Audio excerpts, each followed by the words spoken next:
ইতিহাস, ঐতিহ্য এবং রহস্যে ঘেরা আমাদের এই পৃথিবী। আজকে আমি আপনাদের এমন একজন রাজার বাড়ি দেখাবো যে কিনা ছিল প্রচণ্ড নারী লোভী।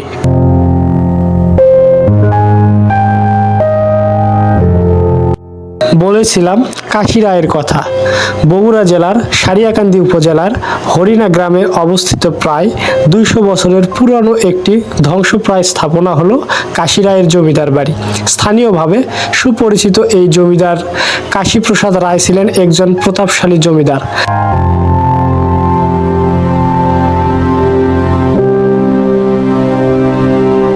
কাশী রায়ের জমিদার বাড়ির উত্তর পাশে ছিল নাচঘর, জেলখানা আর দক্ষিণে ছিল কাছারিঘর, ভোগঘর ও মন্দির।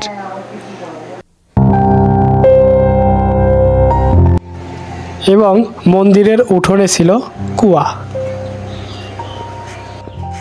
এই যে দেখেন, আগেকার আমলে যখন বাড়িগুলো বানাতে, এখন তো আমরা সিমেন্ট ব্যবহার করি, কিন্তু সেই সময় দেখা যাচ্ছে যেগুলো বেলে মাটির মতো কিছু একটা মাটি দিয়ে সিমেন্টের কাজগুলো করতো এবং ইটগুলো জয়েন দিত। হাত দিলে ভেঙে যাচ্ছে।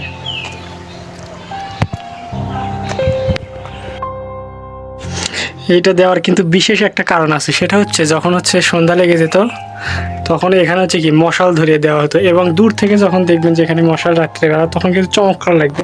এবং এটা শুধু এক জায়গাতে না, এটা কিন্তু অনেক জায়গায় করতো। যেমন ওই যে দূরে দেখতে পাচ্ছেন, এগুলো জায়গায় জায়গায় করা ছিল, মশালগুলো দেওয়া হতো এবং আলো দিত, এবং আভিজাত্যের কিন্তু একটা লক্ষণ এখানে প্রকাশ পাইতো।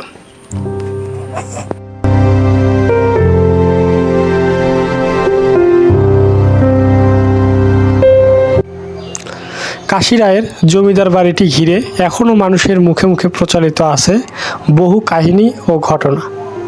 জমিদার কৃষ্ণপ্রসাদ রায় পিতার কাছ থেকে প্রাপ্ত জমিদারি চালাতে জমিদার কাশীপ্রসাদ রায় নানা অজুহাতে প্রজাদের ওপর অন্যায় অত্যাচার করত। জমিদার কাশী রায় ছিলেন খুবই নারী লোভী।